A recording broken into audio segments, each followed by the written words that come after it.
Now we're recording. Thank you.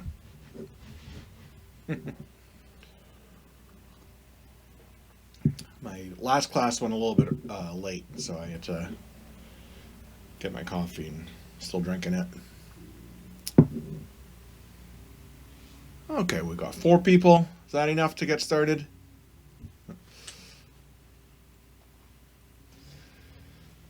I hope people are actually watching these videos. I don't know how you would do anything in this class if you didn't, but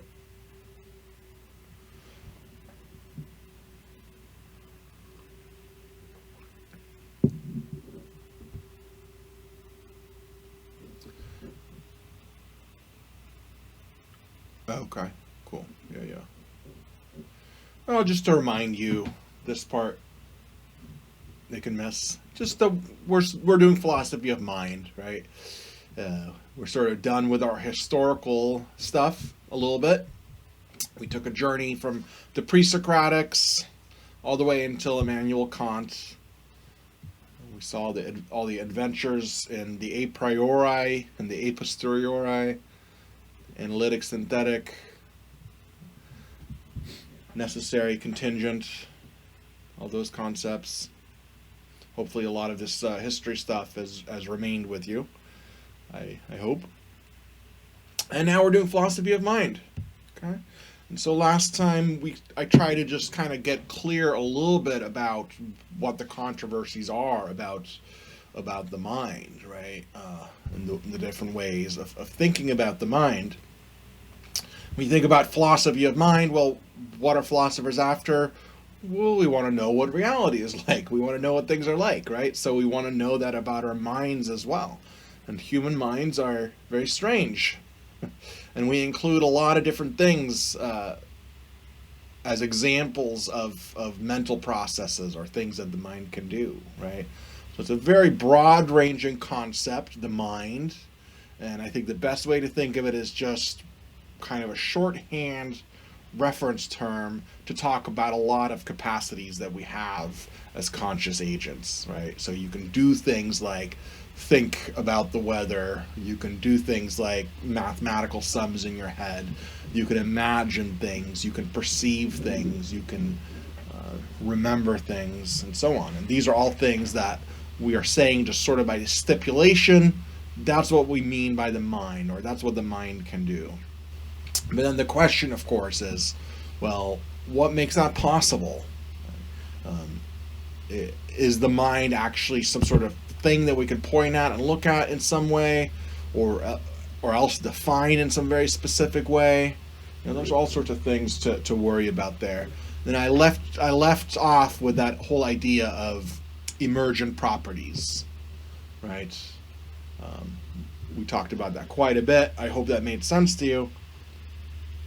Just the basic insight there is, you can talk at different levels of complexity and abstraction, right? We talk about atoms and all the things that atoms do in relationship to other atoms and the rules that atoms follow, right? So we have atomic theory that tells us how atoms will behave at that tiny little particle level. But at the same time, we also know from various fields of science converge on this, right? That atoms are combined to make molecules. And then when we talk about molecules, we're talking about a whole different level of phenomena, even though it's still just atoms. But when we talk about the properties of atoms, we don't say that the molecules have those properties, right? Molecules have properties that atoms don't, even though they're nothing but atoms. And this has to do because of its formal features, because of the way that it's structured. It's the same way in which an individual piece of Lego block maybe cannot be used as a little vehicle to push around, right? But you put in enough of them together in the right way, and now you've got a little plaything, right? There are things that are true of the Lego car that are not true of the individual Lego pieces, and yet there's nothing there but individual Lego pieces, right? That's where we left off. And so if you look at the history of science, there's one very interesting thing is life itself, right? Not talking about consciousness or the mind now, just life. Life used to be a great mystery, and people sort of assumed that life involved some sort of immaterial life force, right? That nothing is really alive unless you add that special ingredient, and really probably only God can add that ingredient, right? This idea of a life force that somehow makes the purely material, non-living stuff alive.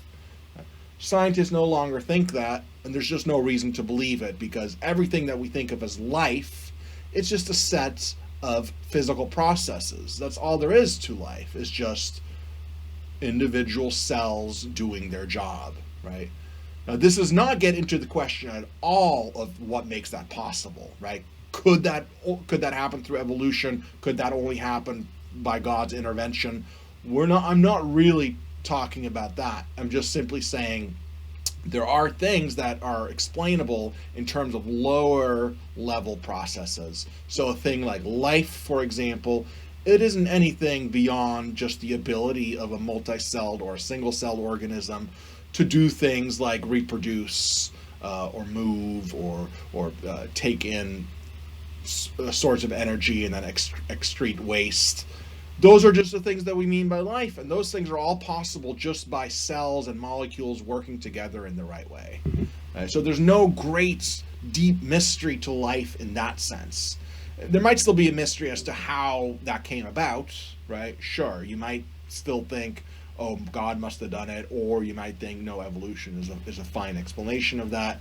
We could stick a pin in that and simply recognize that as far as modern science is concerned, the concept of life is not mysterious. It is simply the way that an organism behaves, right? Given its composition. And so then the question is, does the mind or consciousness fit into that as well?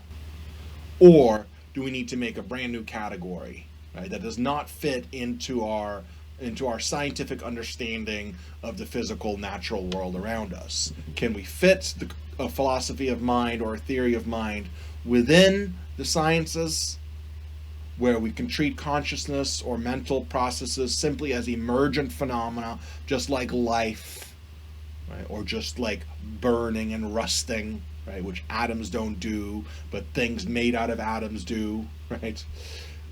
Are we just the same way, right? Atoms don't think or have consciousness, but perhaps if atoms are arranged in the right way, we get consciousness. So that's the main worry. That's the main sort of thing that people are going to argue about, is whether or not the mind, and then maybe specifically consciousness, can fit comfortably into a scientific understanding of the world, or does it point to something else entirely? Does it point to some sort of immaterial realm or something like that? So I showed this, I did this last time, but I realized I missed one of the last things. So we already did this. I'm not going to go over these all again. I'm just going to go over, over the different positions, some metaphysical positions on the nature of the mind. Right? What are the possibilities even, right? Before we get into specific theories, what are the general possibilities? Well, one, of course, is given to us by Berkeley, right? The idea of idealism. That in fact, you're trying to explain the mind, but the mind is actually a basic kind of a thing. That's all there really is in the world, is minds and ideas. God makes minds, and that's all there's sort of to it. Now, this view is not popular amongst philosophers nowadays, or amongst scientists for that matter. It's very much a minority view. You will find it, however, and it's not just, I wouldn't want to just dismiss it as crazy. It's a philosophical position that can be argued for, but I'm just giving you the information here that in the philosophical community, in the people that care a lot about philosophy of mind and consciousness, this is not a very popular view. Right? It's just too hard to imagine that the physical world out there does not have a truly independent existence. right? That it's all mind dependent in the way in which Berkeley said. So this is just not a very popular position. It also makes minds completely mysterious, of course, right? Because then you would not be studying the mind if you studied the brain, right? Because uh, there are no actual physical, independently existing brains on this view, right? Esse est percipi, to be is to be perceived, right? So, for a variety of reasons, this is not a popular view, and we're not really going to spend a lot of time on it. But it is popular still in certain circles, and especially certain kinds of mystical or religious traditions have a lot to say about this idea that consciousness is primary and everything is consciousness in some way. Which we do get to a certain extent with one of the other positions that is more popular, which is panpsychism, but I'll get to that in just a sec. The big one that I would say probably most people either believe or want to believe, right, is substance dualism. Is that there's some part of you that's not just your physical body that gets to keep existing after the death of the body, right? That's the idea. The idea is that there's something else to you. Now, nowadays, people like to talk about that being energy, where energy is not clearly defined at all. This is a little bit of a digression, but I should address it. People talk about the soul being like energy or something like that, and then energy can't be destroyed or created or something like that, so that when you die, your energy must still exist. Well, I mean, if they mean energy in a scientific way, then yeah, of course, the energy that is the potential of the matter that composes my body will still exist. But what does that have to do with me as a conscious being, right? Nothing, right? Yeah, I could also say all the atoms of my body will still exist after I'm dead. But that doesn't mean anything about whether or not I can look forward to an afterlife where I can still enjoy experiencing things, right? That's the big thing here.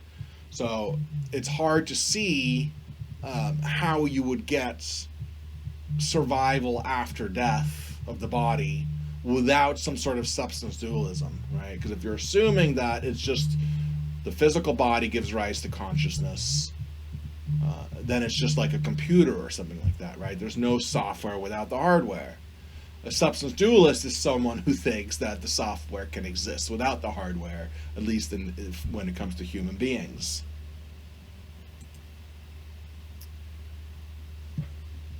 Oh, okay, let's see. Vibrational, are you talking about energy? People also talk about energy vibrating and stuff like that. Yeah.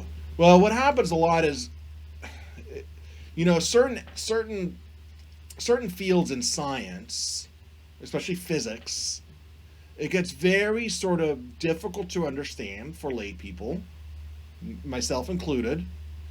And terms like energy are thrown around, things like quantum indeterminacy, all these sort of sciencey terms that have a specific meaning within the scientific field, where they actually mean something empirical that you can actually verify to some extent. But then the word energy is such a everyday language word as well, and it's something you find in mystical or religious traditions. And I think for a lot of people who see themselves as being kind of spiritual but not totally into religion, but still really are into science, you'll find those kinds of people sort of combining mystical ideas of energy with the scientific idea of energy, because it seems to lend some sort of credence or authority to the idea, right? But I think in many cases it's just a bunch of mishmash, just kind of nonsense thrown together. Like this idea that, well, you're immortal because energy cannot be created or destroyed. Like, well, what do you really mean by that? You might as well say your atoms cannot be destroyed, so you won't die. But guess what? If my atoms are not configured in the right way and working together correctly, then the physicalist, the scientifically minded philosopher, might say, well, then you just don't have any consciousness going on. And there's no real sense in which you have an afterlife, just because this energy that used to be part of your material existence still exists. Yeah, the energy, okay, but what about your consciousness? What about your mind, your memories, your sense of yourself as a being in the world with a past and a potential future? When you're contemplating death and what it means to you and why you think it might be good or bad, it's because you're imagining yourself in some sort of future position. Right. That's only possible if your mind and your consciousness can somehow continue to exist. Without that, what is there to you, right? What does it matter that you still exist if there's no consciousness to go with it? Okay, it's a little bit of a digression, but let's see what Parker's saying. Continually fighting entropy, right? I could see that, yeah, right. We take in heat and energy. Entropy is an interesting concept because it doesn't always mean what we think it means, right? Yeah, that's interesting stuff there. I'm not sure if I'm ready to go down that road, but there's entropy within a local system. There's entropy within the universe as a whole, right? There's all sorts of different ways that you can cash that out. Yeah. And entropy means something like increasing chaos, less simplicity, but it's actually out of that chaos that we actually do get consciousness, right? It's very, very simple beings at a very simple level, just a sea of atoms, for example. That's not going to be conscious, right? There needs to be some sort of increased complexity and chaos in order for these other patterns to emerge. At least that's what I'm tempted to think. But that's a little bit to the side. I'm not completely prepared to talk about it. But yeah, that's an interesting thing to think about. You know. So substance dualism is usually contrasted with physicalism, which basically just says only physical stuff exists. It gets to be a little bit hard to define what we mean by physical. Let me see really. Sure, yeah, exactly. It sort of seeks that point, doesn't it? Yeah. So substance dualism is usually contrasted with physicalism, which is that only physical stuff exists. Physicalism is difficult to define, though, right? It used to be defined as materialism. Sometimes people use materialism and physicalism interchangeably. But materialism is the idea that just matter exists, and what is matter? Well, now, if we're using a Descartes definition, it's just anything that's extended in 3 dimensions. Okay. But we no longer necessarily think that those are the only options. For one, when you zoom in really close on particles, this simple idea of 3-dimensional extension that Descartes had and the early scientists had sort of breaks down. It doesn't really work just to think of 3-dimensional little blocks. Once you zoom in far enough, you get to some other level of reality that's just a little bit different from what we're used to with these 3-dimensional objects that surround us. It gets really weird. So physicalism, what is it? Well, maybe we can't exactly define what it ultimately is, but we can at least say things like, well, the physical objects around you are composed of atoms. And yes, atoms maybe have some further down explanation that we can get to eventually. But at the very least, your body, and the chair that you're sitting on, and the entire physical world that you interact with, the world around you that you interact with, that's what we mean by physical. And those are ultimately all reducible down to atoms or something like that, or some other basic building block. Right? Just the physical world exists. And that would mean that to talk of something existing outside of space and time would be either false or nonsense. Right?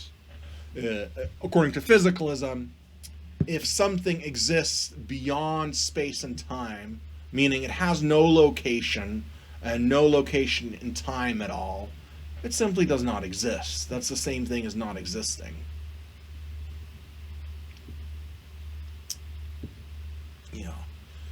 So that's the scientifically minded viewpoint, right? It's the same thing. It's the same viewpoint that says life is not an extra substance that's injected into the lifeless world of matter. No, life is an emergent property of pure matter. If you put atoms together in the right combination, you get life.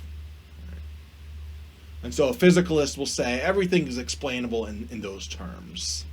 It may be very complicated. We may not have gotten there yet, but ultimately everything in our reality reduces down to physical objects that have some sort of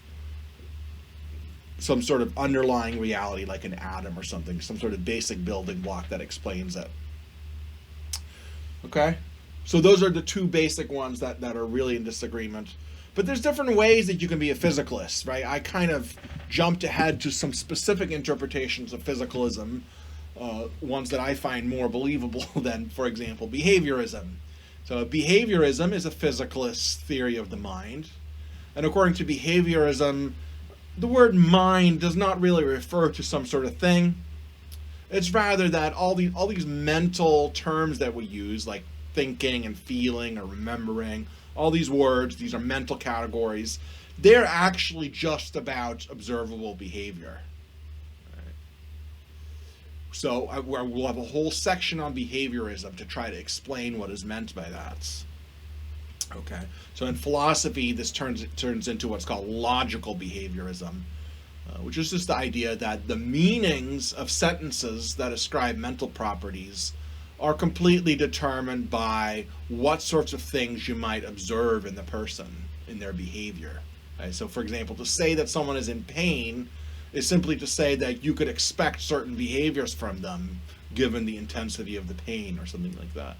And so we'll cash that out a little bit further. But so basically, it seems a little bit like it's just getting rid of the internal part, right?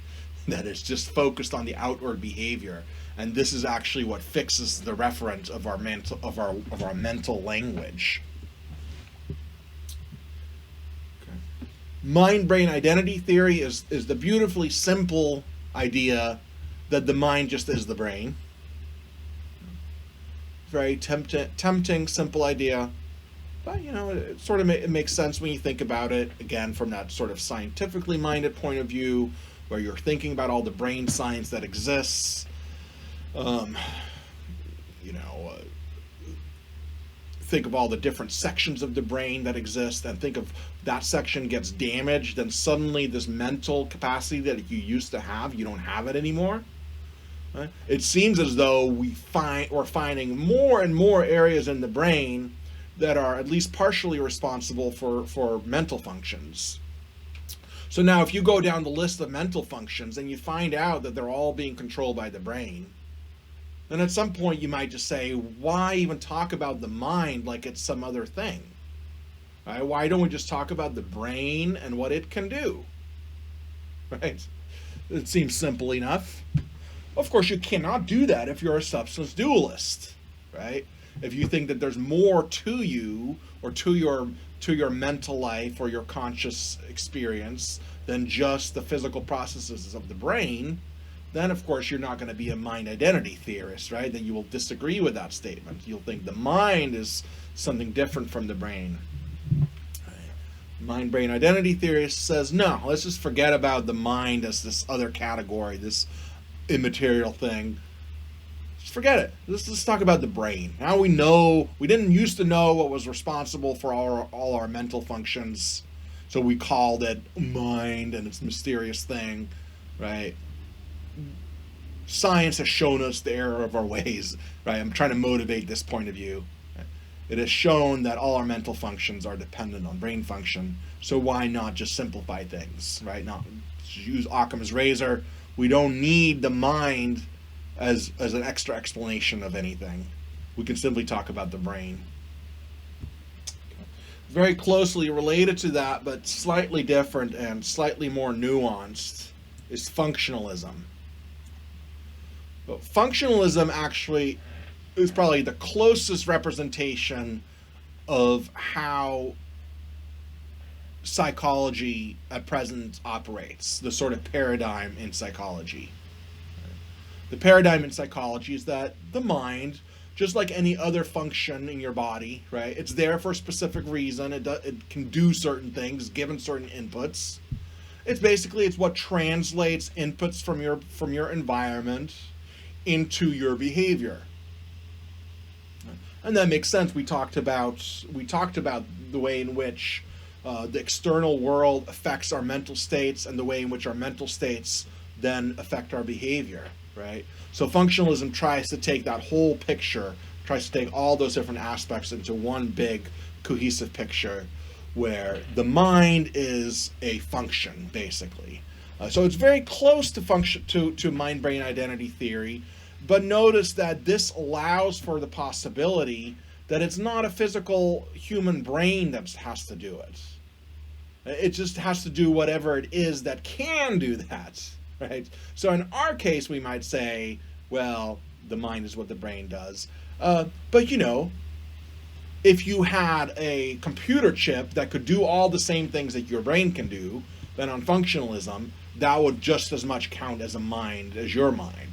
Right? So this is what leads us to talk about things like artificial intelligence and the Turing tests and things like that. So we'll get to that as well. So we're going to compare each of these theories, and we'll sort of see how behaviorism is an attempt to move past substance dualism, to make it to make the science of the mind more scientific. Mind-brain identity theory is a way of moving beyond behaviorism, which leaves certain things out of the picture. And then functionalism tries to improve on mind-brain identity theory by focusing on the functionality, right, rather than the actual hardware that is implemented, right? Where mind-brain identity theory says the hardware really matters, right? The hardware to the software of the mind is the brain, right? That's all there really is to it. Well, functionalists can say, well, it doesn't have to be a brain. It could be anything that plays that role. Okay, so there you go. And then panpsychism has been getting popular lately because of the problems that functionalism seems to have with it, or at least the problems that a reductive kind of functionalism, right? The kind of functionalism says your mind, your mental capacities are ultimately just emergent properties of low-level processes, right? They're ultimately just a bunch of atoms moving. Right? The panpsychist pushes back against that idea, not by way of dualism exactly, but something a little trickier. The panpsychist says that everything in the universe has a degree of consciousness. Consciousness is a basic element of reality, and it's not reducible down to anything else. It's certainly not reducible down to some other physical reality like atoms. Right? So the panpsychist just says no to this whole project of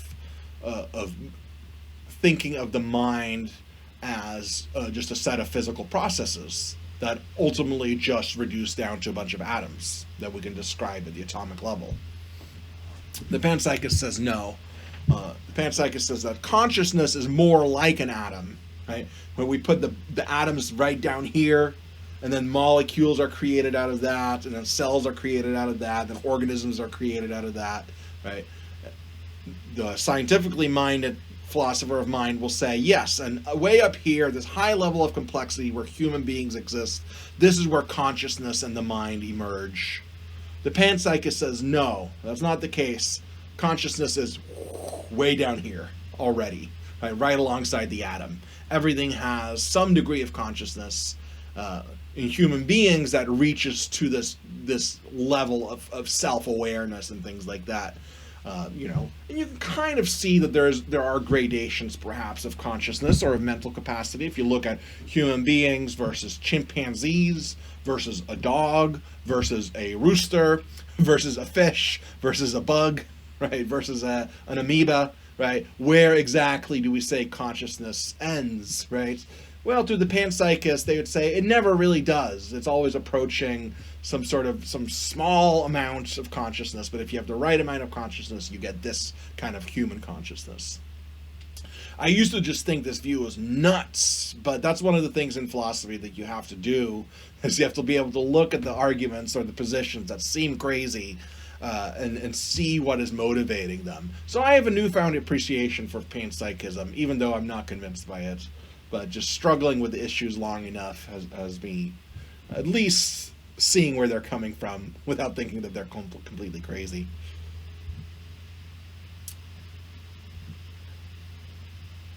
Okay, questions? Some of the metaphysical positions. So now we're going to go through those, right? So like I said, we're going to skip idealism, okay? But we'll go through substance dualism, the different types of physicalism, and then this sort of, at least the criticisms that panpsychism has of various forms of physicalism. You know. Okay, let me switch my slideshow. Parker had something to say. Yeah, it can be. It can be in some weird way.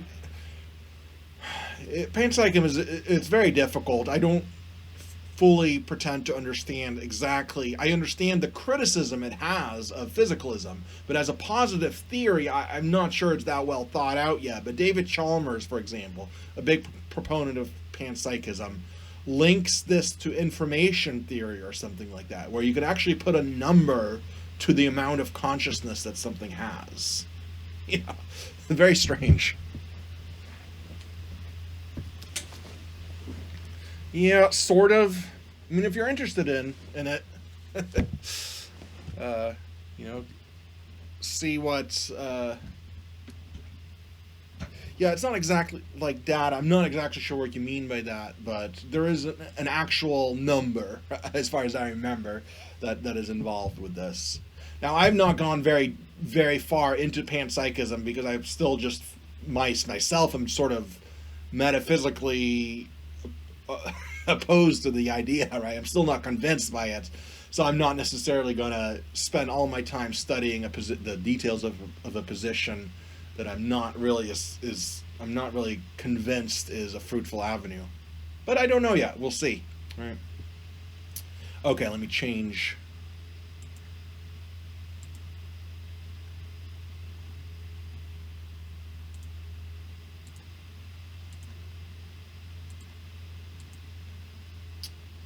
Okay, this always gets so tricky. Where did this thing go?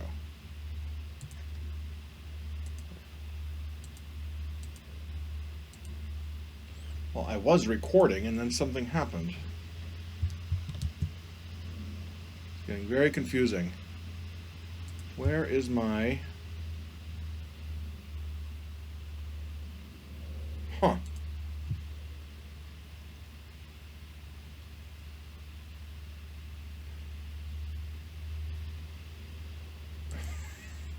It says I'm recording, but I cannot find the brackets for it anywhere. What? Can I just pop it like that?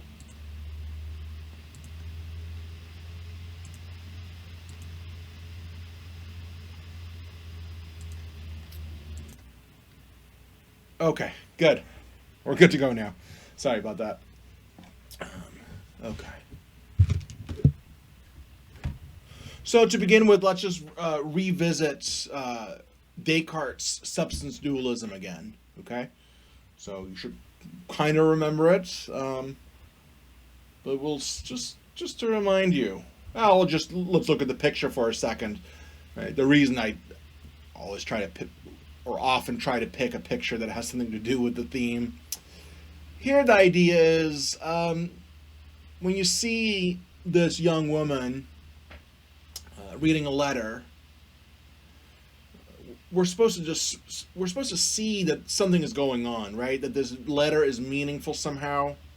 We're just sort of getting the visual data of the person's body and their facial expression, where they're holding it, the context, everything about it tells us that there's something going on within the person that we are not actually directly privileged to understand or to know what's going on, right?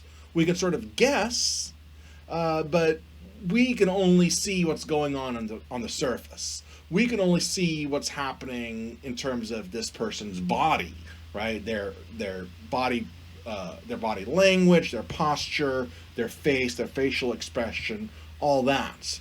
But our folk psychology, remember folk psychology, tells us that, of course, there's something going on in her mind. And this is what makes the picture kind of intriguing, right? What is this letter that she's reading? All sorts of things could be going on there. We don't really know what her mental state is. But she's got some sort of mental state, right? There's something going on. She's having emotions and memories, all sorts of stuff that's going on. It's happening, but it's not happening in anywhere that to us constitutes physical reality, right? Now, of course, you might already start thinking theoretically and thinking things like, yes, but those mental processes are only possible because of the brain and all that. Well, yes, that's true, or at least I'm inclined to believe that as well. But for now, it's just supposed to make you think about this kind of a split between what's externally available to other people, right? And now, instead of talking about the young woman in the picture, just think about yourself and your own mental states. So the idea is that you know your own mental states directly. Right? Other people can only guess at your mental states based on your body and your behavior and things like that. So this itself already sets in place a kind of dualism, right? A kind of two worlds. Right? There's the world that I can see of you, the physical part of you, but then there's an internal world as well that you have. And that part is not something that's physically available to me. Right, so this may seem to suggest already that there's something special about mental states and mental processes. Right? It's the fact, for one, that they are only directly accessible to you. You have what's called privileged access to your own mental states. Right? So if you were all actually here in a classroom, and I were to try to look at your faces to try to see what kind of mental state you're in, well, that might be really hard, right? I might point to you and say, I think you're in pain. You're kind of wincing. Would I know it for sure? No, I'd have to actually ask you. You'd have to actually tell me what you're feeling, right? No, maybe you're just cringing at my cringiness. Okay, maybe you're remembering something unpleasant. Maybe you do have a pain. But you have to tell me, right? I can't tell simply by looking at you. Right? And even when you tell me, there's still a possibility that maybe you're not in pain and you're just telling me a lie, right? That's possible as well. So there's this idea that your own mental states are private to you in a way in which physical objects around you are not. Right? We can both look at my hand. We can both look at a coffee cup. We can all look at that coffee cup and see it there in public, in plain view. Whereas mental states seem to be hidden from anyone else but yourself. Right? At least not directly accessible. Right? I can't tell for sure that you are in pain. Even if you're going, right? You might be acting. I don't know. Right? You know better than I know, better than anyone knows, what mental state you're in. Now, there are some exceptions to that, though, right? Everything I say always has an asterisk after it. We could talk about how sometimes a person does not recognize what is going on in their own mind, and you need somebody else to help you out. That does seem to happen, and maybe that's a counterexample. But for now, let's stick a pin in that, and again, because I'm trying to motivate you towards a certain kind of view, which at least, in this case, at the very least, in many cases, your own mental states are directly accessible to you, but not to other people. Right? So you will know if you're feeling bored, or hungry, or in pain, whereas other people can only guess at that based on your behavior. So Descartes is going to take that basic division, and he's going to say that represents a kind of a metaphysical division in reality itself. Right? That all of reality divides into these two components: the immaterial mental parts and the material physical extended world.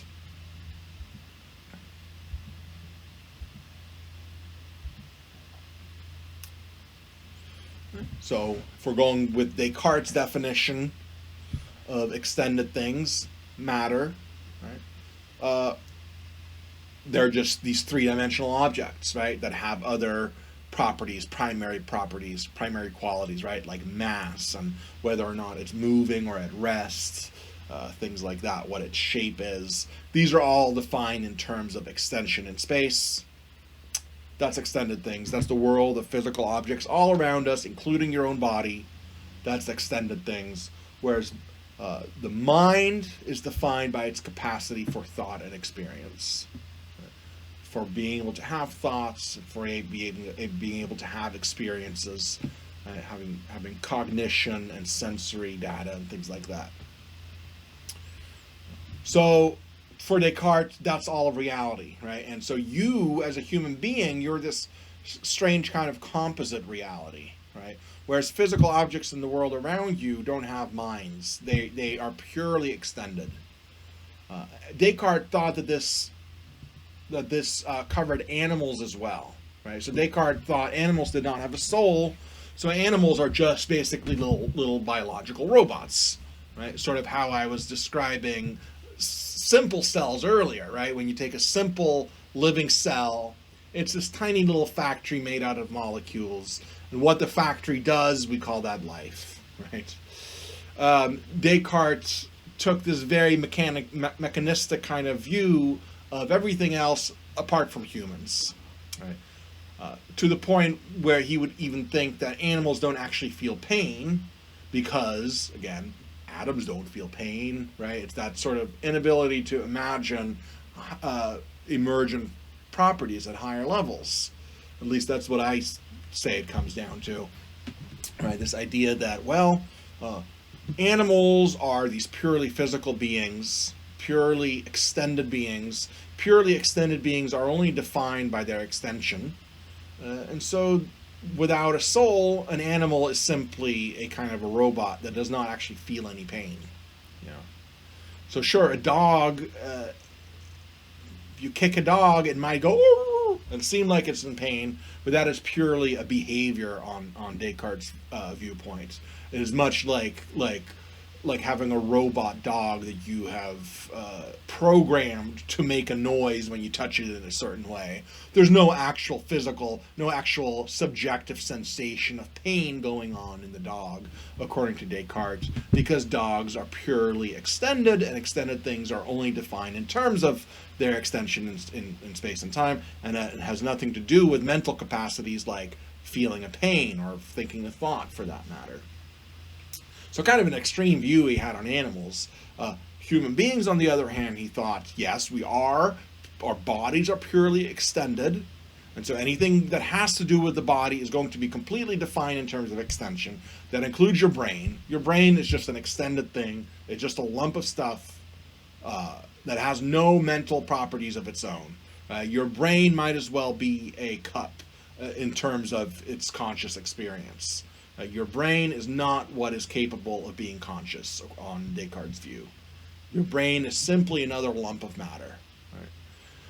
Right? Now maybe it's a special lump of matter that connects the human body to the mind, right? Maybe it's special in that sense, but the mental capacities themselves, our ability to think and experience the world, for Descartes is going to have nothing to do with the physical dimensions or structure of our brain, which can only be this dumb, extended three-dimensional object like a coffee cup or anything, right? There's just no internal component to it in that sense for the brain itself. In other words, for Descartes, the brain is not what is capable of giving rise to subjective conscious experience, because the brain is just a physical object, and physical objects don't do that. Physical objects are just defined in terms of those primary qualities. So the mind must be something different, right? So the mind, we know that it cannot be physical, so it's non-physical, and it is capable of having thoughts and experiences. That's what defines the mind for Descartes. And minds are not extended. Um, so I've said before that Descartes is, I think, is trying to at least partly put into words what a lot of religions already tacitly teach. Right? This goes along nicely with the idea of an afterlife again, right? Because if your mind is not limited by your brain, then it's fine if your brain dies or gets destroyed. Your conscious existence will continue to be, because you are this immaterial mind. And only God could destroy something that's immaterial, right? So that's why Descartes thinks our souls are immortal, at least to the extent that they will just continue to exist unless God somehow himself intervenes. But your soul, being immaterial, is not subject to degradation and falling apart, right? Only things that are three-dimensional have parts that can fall apart, that can degrade. So we have degradation going on everywhere in the world, including our own bodies, but your mind cannot degrade because it's an immaterial substance. It's an immaterial thing, according to Descartes. And so that's nice, of course, right? That's what we would hope for, if you were to hope that you can continue to have conscious experience after your body has died. But on the other hand, I do want to open it up to people to think about, is this, if you are religious and you think that there's an afterlife, is that what you think? Is that how you see it? That the conscious part of you that has an afterlife, it does not have three-dimensional shape to it. It's not located in space anywhere. Is that how you think of a spirit, or the souls of the dearly departed? So I'm sort of asking either how you understand religious people to think about this, or if you are yourself a religious person who believes in the afterlife, how are you imagining this? How are you imagining an afterlife without the body, right? Without any kind of body? Is that what you're always imagining, right?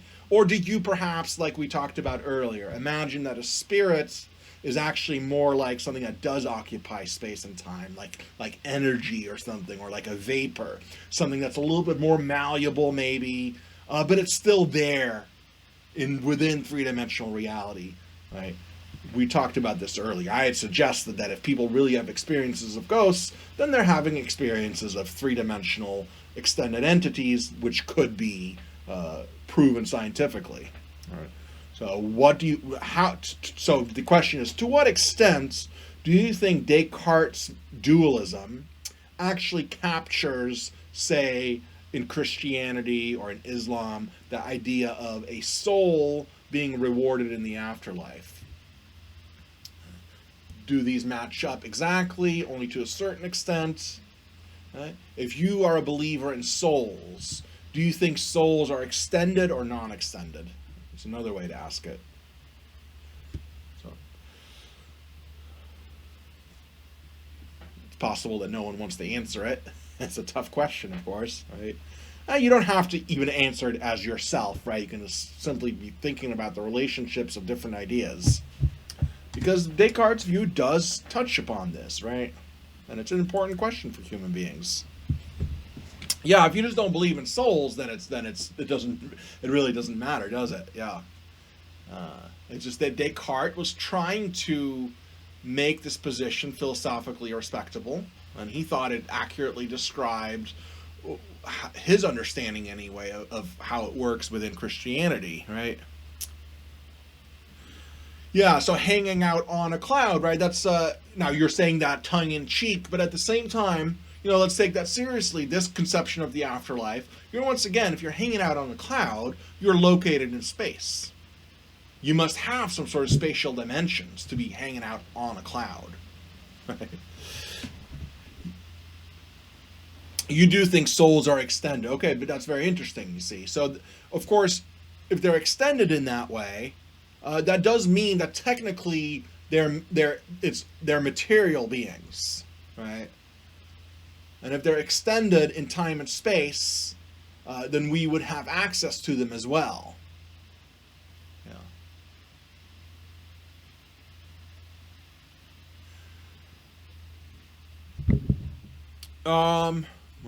Yeah, I mean, I think it's fine. I mean, that's the nice thing in a philosophy class, is that we can take all these different perspectives very seriously, even though you might not agree with it at all, right? So I think it's fine to describe, Marlo, you said sorry. It's very nice of you. And yeah, we don't want to be offensive to people or be mean. But at the same time, in a philosophy class, that's sort of what you do. You look at the different possibilities that there are that people have come up with and you try to evaluate them. And I'm not going to try to say that you should believe this or this or this. I'm here as a guide for all these different points of view and their arguments, right? So if one person wants to say what they think and it contradicts what somebody else thinks, I think that's okay. Yeah. No offense taken. Yeah. Yeah. So it's an interesting thing to think about, right? Are souls extended then, right? And if so, where are they? Yeah, where would the soul occupy, right? So if the soul was this extended thing in space, where the heck is it, right? Well, these are some of the problems that we're going to see in just a second anyway, but for Descartes specifically. But yeah, it's something to think about. If you're not coming at it from this sort of scientifically motivated point of view, where we see the brain as the thing that's responsible for consciousness, without which you simply don't exist, right? This is why the idea of no afterlife is very common when you have a kind of a scientific worldview. It just doesn't make a whole lot of sense. It's not necessarily that it's impossible. It just seems to be, from that point of view, is that dying is just like the computer hardware giving out. So you can no longer run the computer. You can no longer run the program, right? Once the hardware stops working. The program just stops working. Unless you put it on some different hardware, right? But then again, we're still being completely physicalist in that sense. Okay, I don't know if I connected all the dots in the right way, but we can see how things divide into these two basic ways, right? The mind is anything that is capable of thought and sensation, and remembering things, or believing things, or wanting things, or imagining things. These are all, for Descartes, then, capacities of the soul, right? Whereas extended things like your body and even your brain are purely defined in terms of their size and shape and all that, all those primary qualities that we've learned about. Right. So all of reality basically divides into those two categories, and the human being is somehow a combination of both.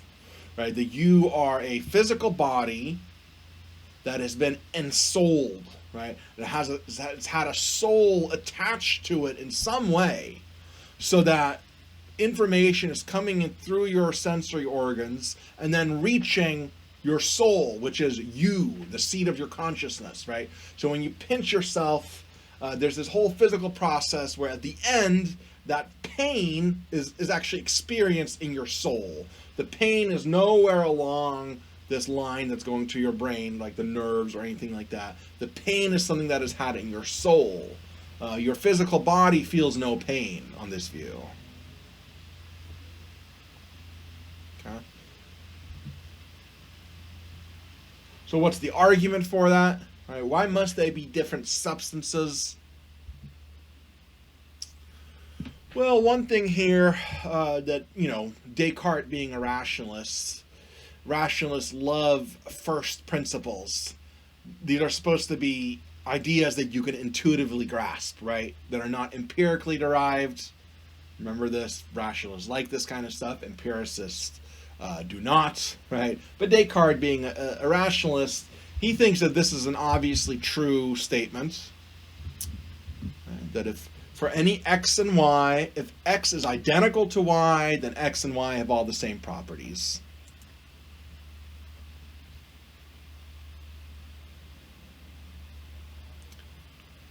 Yes, that's true, what Parker is saying, right? A lot of science is indirect proof, where we can't actually directly verify something, right? Even subatomic particles, we can't actually look at them under a microscope, literally, right? There's all sorts of tests that we can do that we can then see, what does our model predict at this macro level, right? And then you get the macro level predictions that confirm whatever the model is.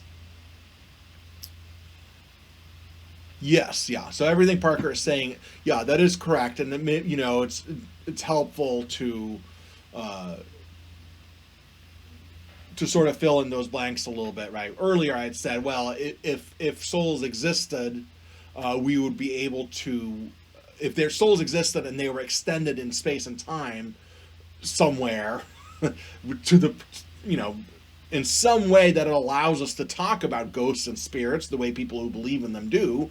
Apparently, those ghosts or spirits must have had enough of a physical presence to actually then lead to people talking about them as though they're real entities. Now, if they're real entities that occupy space and time, then I think science could discover them.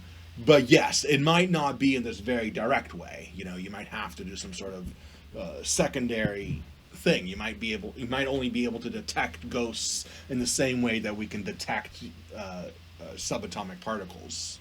Yeah, and that's a good point.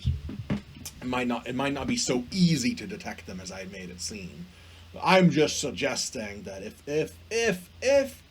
the fact that people talk about ghosts haunting places, if that's based on some sort of actual phenomena in the physical world that is stable enough for us to actually be able to put those sorts of categories on it, ghost, spirit, entity, then it would seem that why would that not be amenable to scientific investigation? If any regular schlub could just say, oh no, I've confirmed ghosts, then science ought to be able to as well.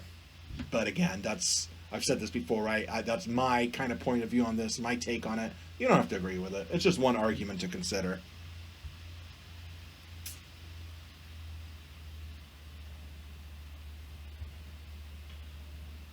Yeah, I think I see what you're saying, Parker. Yeah. Okay, well, getting back to the main argument that Descartes has for dualism, right? Well, how does he know that this is true? How does he know that the mind is essentially very different from the body, and that they're, in fact, different substances? Well, he says, look, everyone can recognize this statement to be true, that if two things are identical with one another, right, numerically identical, they're the same thing, then they must have all the same properties. Right? So if I say,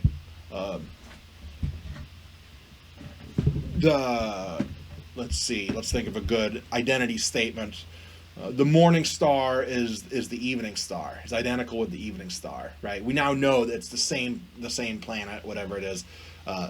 We just gave it two different names. They're the same thing. Why? Because they have all the same properties, right? It's a specific object. We just call it different things depending on what time we see it, right? But it's the same thing because they have all the same properties. If something has different properties than something, it's a different thing, right? That's supposed to be kind of a basic intuitive truth, right? So, but if you're an empiricist, you might not accept it so easily. But Descartes thought that this was the sort of thing that any person with a logical, reasonable mind would recognize, that something can only be identical numerically, exactly the same thing, maybe under different descriptions, if they have all the same properties. Well, if we take that as a given, then we can say this, right? If mind stuff is the same as matter stuff, if the mind is just some matter, or let's say if the mind is just the brain, then all their properties would be the same, right? That's what that principle of the indiscernibility of identical says. If they're identical, they must have all the same properties. So if mind and body were the same thing, if mind and matter were the same thing, all their properties would be the same. The properties of mind stuff and matter stuff are not the same,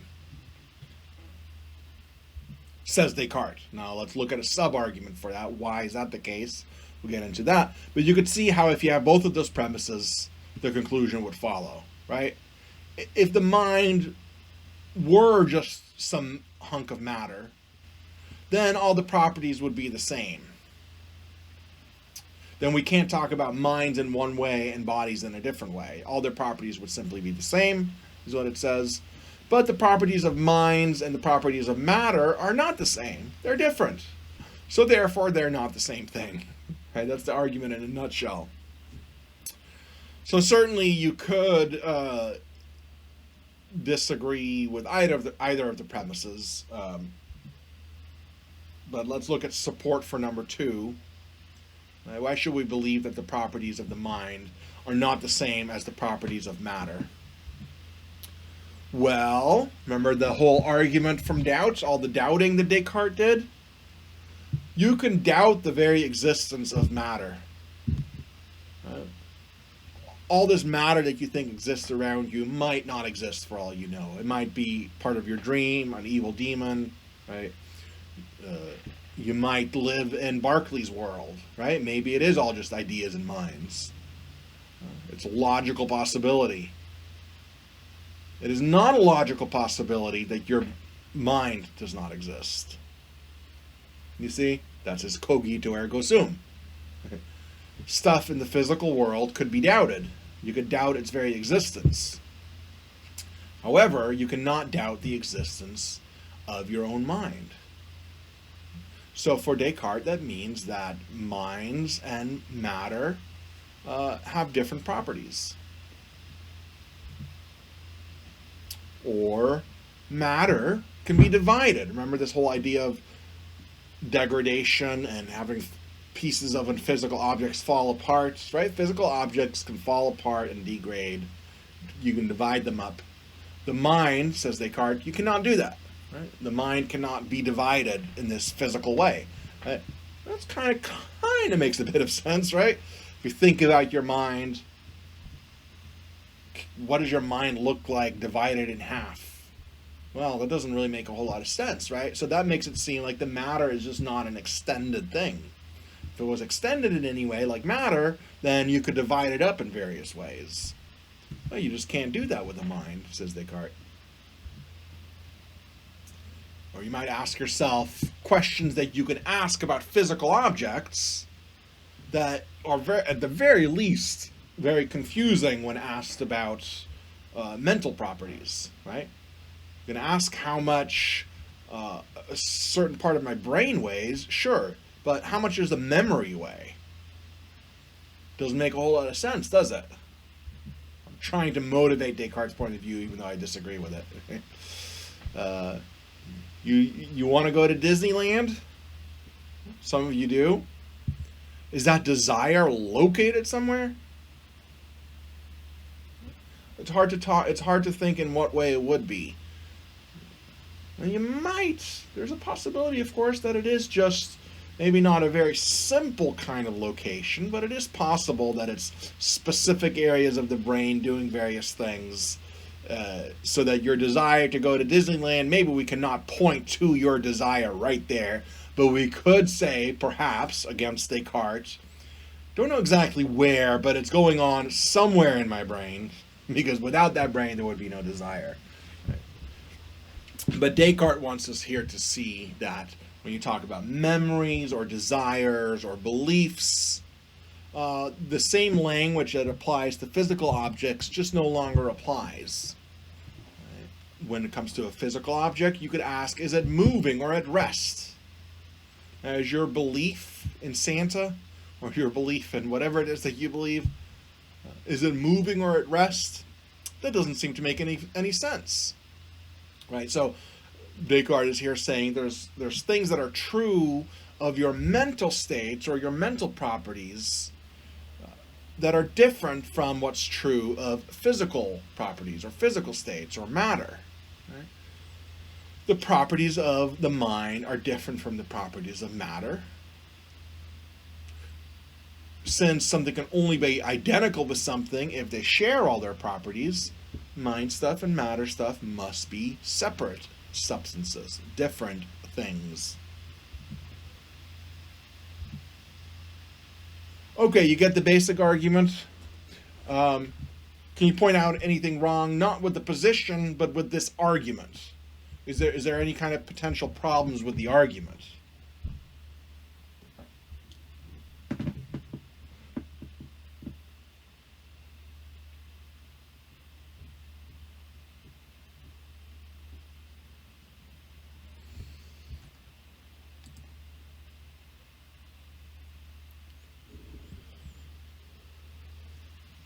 It could be that he's just making a presumption, right? Yeah, he's just basically assuming the mind as a thing from the very beginning. Because notice he does not really take into consideration the idea that the mind might just be a list of mental processes. The mind might not even be a substance at all, right? It could just be a bunch of processes that perhaps are extended temporally, maybe not spatially, maybe just temporally. But in that case, you still wouldn't have a thing, a mind to point to. So there is that assumption, right? You know. And the brain was not very well understood yet. Yeah, Descartes might have had different ideas if he had known just how much the brain brings to the table when it comes to our conscious experience and our cognitions, right? Yeah. He knew the brain was important, and we'll get to that in a second, but just not in the way that we know it to be important now, right? Yeah. Well, one problem is look, remember the idea of emergent properties? You could apply the same kind of argument and say that the process of rusting, for example, cannot be explained in terms of atoms because atoms don't rust, right? It simply doesn't follow. Yes, rust applies at this higher level of complexity. Right? We don't talk about individual atoms rusting. That makes no sense. Yet, when you have atoms combined in the right way, then at this higher level, you can talk about bunches of atoms having this property of rusting. Okay, does everyone see what I'm saying? That does not mean that rusting involves anything apart from atoms. You see? So there's one problem going on here that has to do with levels of complexity. Right? Complexity is different from the stuff that it's made out of. Right? So you could have, at least theoretically, potentially, possibly, right? If you have matter, just matter with all its properties suitably arranged, that you get these emergent phenomena. And so that's left out in this argument. This possibility that something could be true of a higher level of complexity where the vocabulary simply applies at that level, but not at the lower level. Or if you don't like rusting as an example, how about freezing, right? You need a bunch of different molecules, atoms together to get something like freezing. If you look at a single atom, it's not going to be frozen or anything like that. Right? Does that mean that the phenomena of freezing isn't ultimately an atomic process? No, it is. The definition of the action requires several of the substance to apply. I'm not sure what you mean. Might be right. So we talk. Oh, sorry. Hard sometimes to get your thought out there. Just typing it, right? Yes, right. Yes, a waterfall is just a bunch of water molecules. You might, if what you're saying is, you might just think of the mind in the same way. It's all the mental processes. The mental processes are real, but then it wouldn't necessarily follow that there's a mind that's a substance, that's its own thing. Yeah, exactly. Yeah. Okay, so there's that, right? There's just the levels of complexity. Although I think I talk about...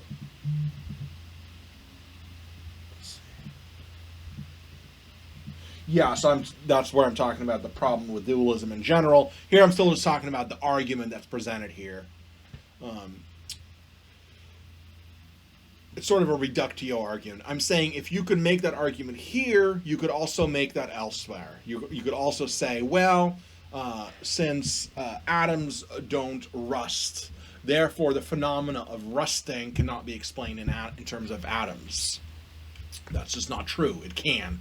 And in the same way, just because atoms are not conscious, it does not mean automatically that atoms suitably arranged cannot have consciousness as an emergent property, right? At least so far, we don't have any reason to say that couldn't be the case. It's something that Descartes seems to be overlooking. The other problem is that doubtability, how much you can doubt something, is not really the property of the thing itself, right? It says something about you, right? So, for example, Clark Kent is Superman. It's a true identity statement, right? At least within the fictional world, right? Does everyone know about that? Superman, and it turns into mild-mannered Clark Kent. Yes? So imagine we live in that world where Superman is real and some people know his true identity. Now, I might live in that world and maybe I've heard of Superman, but I've never heard of Clark Kent. And in fact, I doubt that person even exists. Right? So I could doubt the existence of Clark Kent, even though I'm seeing Superman every day, so I don't doubt the existence of Superman. Does that mean Superman and Clark Kent are not the same person? No, it does not. Right? They are the same person. It doesn't matter that I can doubt one and not the other. That says something about me. That it says nothing about the identity of Superman. Right? So you might say in the same way, the fact that you can doubt matter and not the mind does not necessarily tell us anything about the nature of mind or matter. It might simply tell us something about our own psychology. Yeah, so there's two sort of problems with the argument. Yeah. One is simply that the essential property of something cannot be whether or not I can doubt it or not.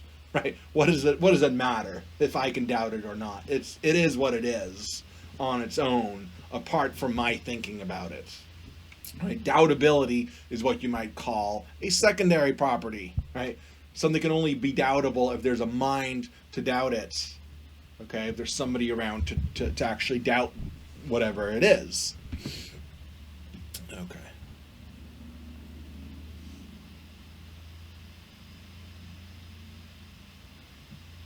How are we doing on time? Okay, we have a little bit of time left. So those are some of the problems with the argument for dualism, just basic idea that Descartes had. Well, when I think about all the things the mind can do, and I think about the things that the body can do, they're just not the same, so they can't be the same.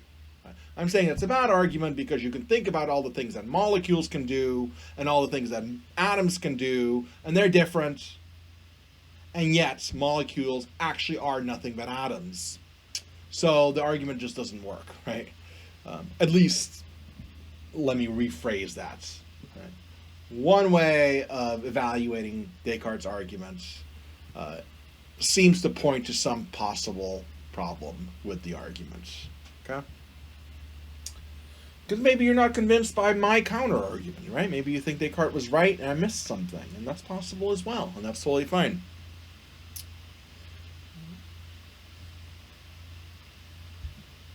The main problem with the theory itself, we had what I consider to be a bad argument for it. Maybe there's a good argument. Maybe there's a better argument for it. But what about the position itself, the theory, the model? If we take it seriously, are there any problems associated with it? And yes, the main problem here is if we're thinking of the mind as an immaterial substance, then how in the world is it affecting the body in any kind of way?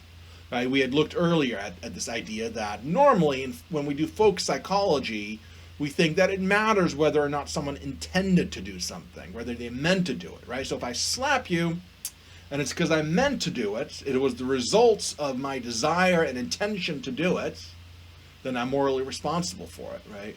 But of course, on dualism, this desire and this intention for me to slap you, this occurs somewhere in the soul. And the soul is not located anywhere. But somehow, that intention that's within the soul is manifested in my bodily behavior of slapping you. Right? How does that interaction work? It seems fundamentally mysterious how a non-located, a non-spatial object, something that isn't in space at all, can interact with the physical thing that is my body. It's kind of baffling, isn't it? I mean, normally when something moves, it's because something is making it move. Some physical thing is making it move. Now, what is moving my body around? What is making me go like this? If it's originating in my immaterial soul, but my immaterial soul we cannot say that it is really in any literal sense connected to your body. Connection requires space. Descartes has defined the soul or the mind in such a way that it is not in space. Yeah. So what do you do then? How can we have any kind of interaction between the mind and the body?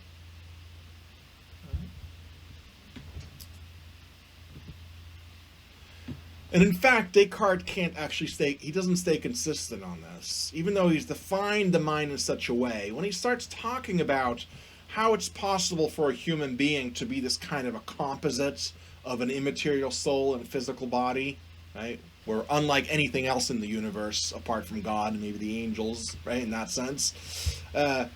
Animals are not like that. Rocks are not like that, right? Only human beings and perhaps some other spiritual entities. Well, but even angels are purely non-physical, so even that doesn't work. Humans, so far as it looks like for Descartes, would be the only ones that are these composite beings with a mind and a body. But again, if that mind is completely immaterial, that means it's not located anywhere in space. But then what he actually says when he talks about how this all works, he says things like, I'm not only lodged in my body as a pilot in a vessel. So he's already saying he's lodged in his body as a pilot in a vessel. And when people talk about that sometimes, right? That, there's my empty vessel. I'm just a ghost in a machine, or I'm a spirit in this bodily vessel, or something like that. And I'll shuffle off this mortal coil. Yeah, the idea is that your soul is somehow the captain of your ship, the pilot of your vessel. But here, Descartes is using language that's very spatial. Lodged in your body? How can a soul, which is immaterial and unextended, be in your body? It doesn't seem to make any sense, right? And he says, I'm also very closely united to my body, and so to speak, intermingled with it, that I seem to compose with it one whole. And yeah, I do get that holistic kind of view, right? I don't actually experience myself necessarily as these two separate entities, right? So he's speaking to that. And he's saying the reason that it feels like that is because your soul, your mind, feels intermingled. It feels as though it's just part of your body. It suffuses the whole thing. But of course, that's all spatial language, right? He goes, and at the very end, it says, the union and the, now he hedges it a little bit, apparent intermingling of mind and body. Now, perhaps he is seeing here that there's a little bit of a contradiction here, or a little bit of a tension with this idea that the mind is immaterial and therefore not spatially located. Whereas all in here, where he tries to describe how it is possible for a human being to be this composite of mind and body, and when he describes what it is like for a human being, he ends up saying that the soul is spatially located and intermingled with the body, right? Well, does he mean this metaphorically or literally? If he means it metaphorically, okay, stop talking metaphor, Descartes, then tell us how it actually works, right? Don't say it feels like the mind is connected to the body in that way, if you truly believe that it's not.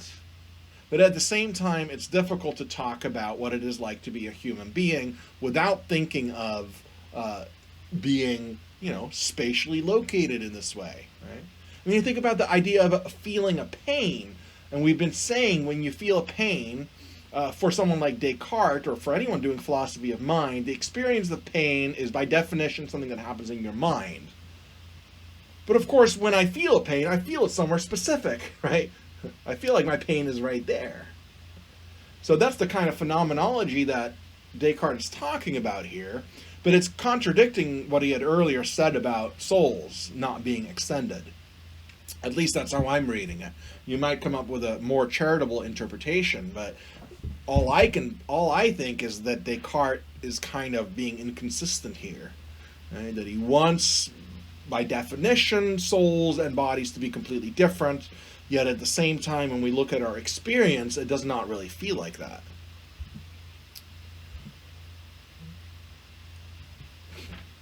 A bigger problem for someone like Descartes or anyone that believes that the physical world, at the very least, the physical world of just atoms around us, is governed by universal laws, right? The kinds of laws that Newton discovered, or that the kinds of laws that Newton formalized, right? All the stuff out here is just obeying physical laws, and so that the behavior of any bit of matter here in the physical universe is due to those physical laws that all the atoms and all the matter in the world obey, right? These universal laws that science seems to find that are just true wherever we go. Well, then wouldn't that mean that the behavior of any bit of matter, even my body, does not need a non-material explanation? You don't need to go outside of this whole system of physical forces and physical causes to explain anything. What we're saying here is if Newton's vision of the world is right, in this early modern scientific kind of viewpoint, which is that the whole physical world around us is these basic elementary particles that obey physical laws and everything's explainable within that system, that means that even your own bodily behavior can be explained entirely in terms of physics. Ultimately, at some deep down level, even though it's maybe practically impossible for us to do that, it means that, look, even my behavior right now, my dramatic hand gestures, all that should be able to be explained purely physically if the physical world is this closed system with laws that everything in that system obeys. Then we would not need a non-material explanation at all. So it wouldn't really make sense to say that it's my immaterial soul that explains my raising my hand. No. Within a Newtonian worldview, my raising of my hand is completely caused by the condition of the universe just a minute ago, right?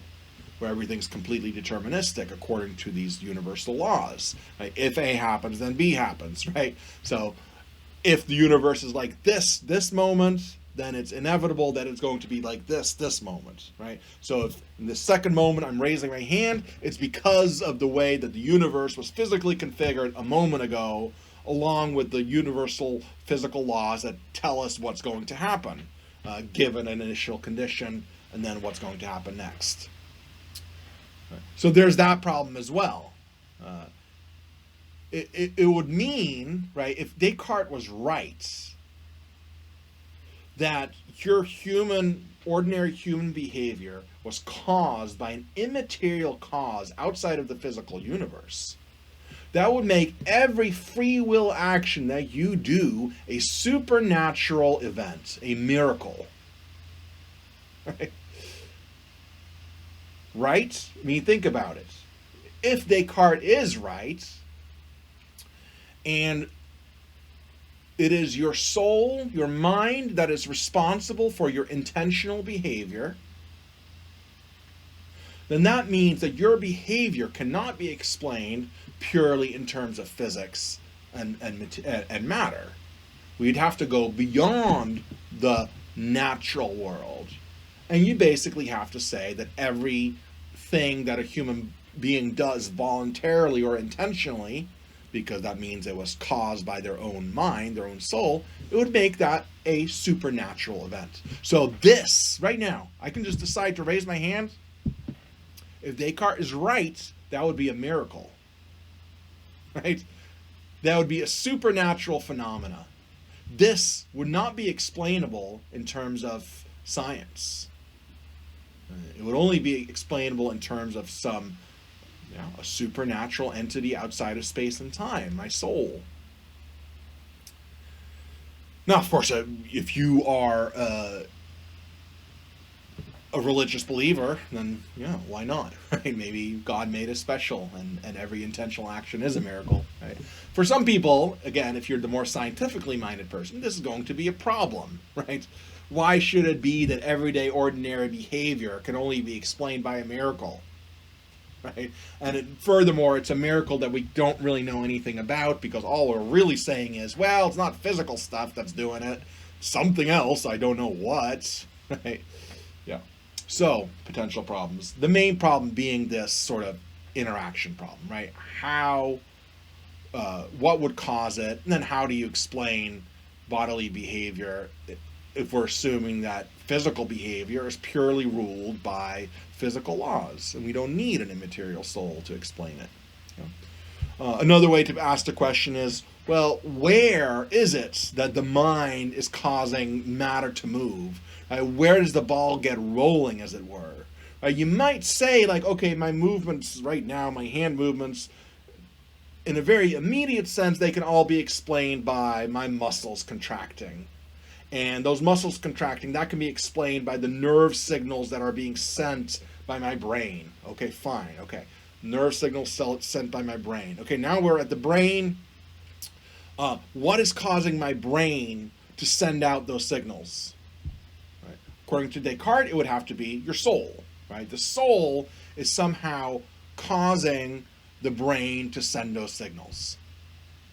But the question is, how would that be possible? Right? Where in the brain does the ball get rolling? Where does it get started? Right? Does the signal just appear out of nowhere? That nerve signal that tells you to open or close your hand?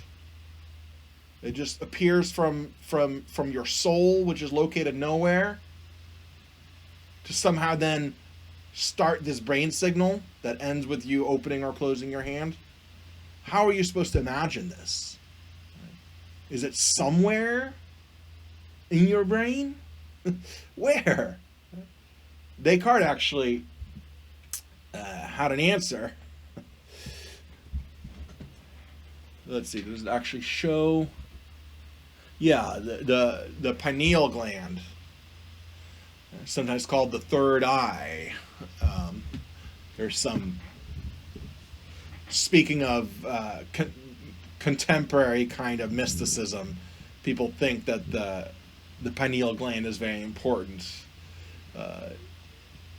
Supposedly, the pineal gland secretes DMT when you're sleeping, or when you have a near-death experience. Anyone that knows about DMT, it's a powerful drug that you could take a synthetic version of it as well and go on this powerful trip. I would never do this because it sounds terrifying to me, but I love reading about it. So people have this idea that the pineal gland is very important, and yes, it may be. You know, it is interesting to think about what explains dreaming, for example, and then that we can also tie that to near-death experiences. Perhaps the pineal gland releases this stuff for some specific reason, so that we can hallucinate. And whatever the case is, it doesn't matter for Descartes. For Descartes, thought the pineal gland was important because it's this small little thing right in the middle of the brain. So it seems almost like a little USB port or something, right? The pineal gland seemed to him to hold promise as being the nexus between the brain and the mind. However, I'm not the only person to point this out, that only miniaturizes the problem. Right? Now, instead of dealing with the whole brain, we're dealing with a specific section of the brain. Okay, where on the pineal gland is the mind starting this chain of causal events that then eventually lead it to you moving your hands or your arms? We still don't have a real account of that. Right? If something is affecting the pineal gland, it's hard to see how it would do that in this non-spatial way. How could something that has no location affect any part of the brain at all? You see the problem? Mind-body interaction. This is a huge problem. How do we get from the physical world to the non-physical world, right? So this goes both ways. How do we get signals from the physical world somehow existing in my immaterial mind that is located nowhere? How do we get that, and how do we get it going the other way? How do I have an intention in my mind? And again, my mind is nowhere. It is an immaterial being. How could that intention get translated into physical behavior of my body? Dualism, the way that Descartes presented it, simply has no answer to this. Okay, it just has these sort of Well, maybe it's at the pineal gland. Right? Not very satisfying. So, oh yeah, we're just about at time. Let me just finish this. Okay.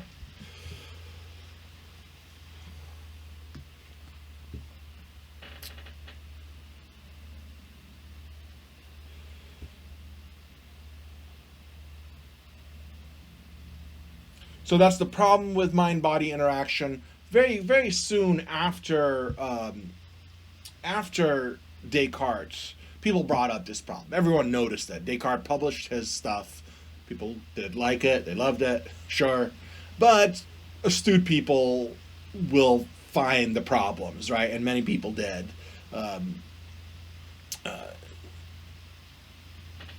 so once you bring this up as a problem, but you like Descartes' point of view, right? If you, especially if you're a traditional religious kind of person who thinks, yes, there are these two separate worlds, the spiritual realm and the physical realm.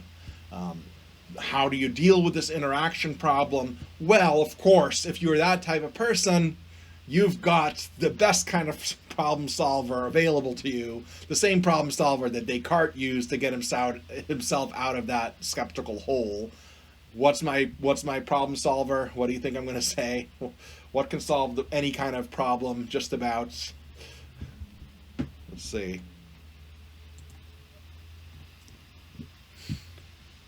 Oh, you. Well, yes, but that you're getting way ahead, Parker. Yes, that does solve it. But that's not what I mean. I mean, what if you like dualism, right? What if you think that it's true, like any religious person would, that there's a physical realm and a spiritual realm? Right? What else do religious people who believe that believe in that can solve a problem? Yeah, God, right? Yes. So again, try not to think of this as just cheating. You have to, everyone, yeah, sure, the Bible might be a way to do it as well, but it's more specifically the existence of God. Right? So if you already have God in your metaphysical system, why not use him? Right? If you're already quite convinced that God exists and you have some sort of problem that is not solvable unless you bring God into it, then why not? Right? God is already responsible for everything else already anyway. Right? Bark, yeah, the brain is a computer for sure. That's a very functionalist type of approach. And that is one way to try to solve the interaction problem. Because then there is no interaction problem, because it's just a physical system, the brain, interacting with the rest of the physical world through the body, right? There's no problem about physical things affecting one another. So this interaction problem does not exist in functionalism or mind-brain identity. Okay? It does exist on dualism. But if you were a dualist, how would you solve it? Well, if you already believe in God, then you simply would have to say something like, well, look, there's the physical world out there. It's in its own realm that your physical avatar is walking around in. Okay, but then God will make sure that your mind gets all the correct data. So what you get a kind of a Berkeleyan idealism, except that there is a physical world. Right? It's just that your experiences are being caused by God, but your physical body is actually still acting in the real world. It's very kind of a bizarre view, but at the same time, if you're committed to both dualism and theism, this is a way to do it, right? God can simply make sure that it's all lining up correctly. And in the same way, if my immaterial soul has the intention that my avatar should raise its hand, right? Then okay, that in my immaterial soul, wherever I am, not located anywhere, but I exist somehow, right? I have the thought, oh, I'm going to raise my hand. Then God will make sure that in the physical world, this avatar does raise their hand. Right? There's no direct connection between my mind and my physical body on this view. It is God who is creating this connection. Right? And God, of course, can do any connection, can fulfill that role, because God can do anything that's logically possible to do. Right? So then we can simply imagine that God is just making sure that your experiences are lining up with what's happening physically. and that your intentions get translated into your bodily behavior. On that view, God is sort of constantly doing that. You could also have this idea of pre-established harmony, which is the idea that God doesn't have to constantly be doing that. Right? God can know what's going to happen. God can know all the intentions that you're going to form. So God can just make sure to set up the world in its initial conditions in such a way that you get the same effect as with occasionalism, that everything's always matching up correctly. It's just that God is not constantly having to work. Right? That's the basic difference there. In both cases, the way that the dualists will try to explain the interaction between the soul and the body is simply to say, well, there is this intelligent being who is all powerful. I bet you that's who's doing it, right? Yeah. So not entirely satisfying if you are not a theist, for sure, right? If you don't think that you even know that such a being exists, that's not going to be a very good solution. It is also the kind of solution that only raises further questions, of course, right? Because even God is supposed to be an immaterial being. So how are we really solving the problem of the interaction between immaterial stuff and material stuff? If there's supposed to be some sort of interaction. So you might say that this is not really solving it, right? Because the whole problem is an immaterial being having some sort of effect in the physical world, or the physical world having some sort of effect on the immaterial being. If that's the problem, it's not exactly clear how we get out of that problem by proposing yet another non-physical being. You could only just say something like, well, it's because God is defined as being all-powerful. So somehow, if it's conceptually possible, then this is a pretty likely explanation. So I'll leave you to ponder that, right?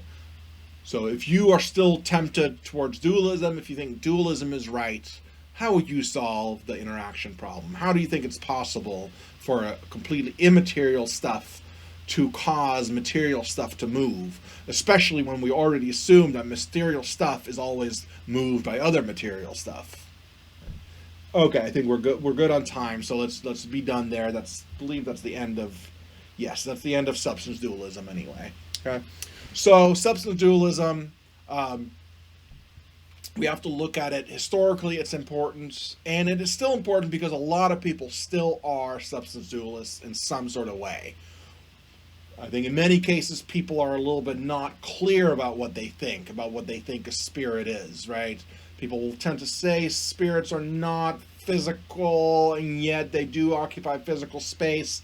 Well, you got some thinking to do there if that's where you belong, if that's the camp you belong in, because that's not entirely clear what is meant by that.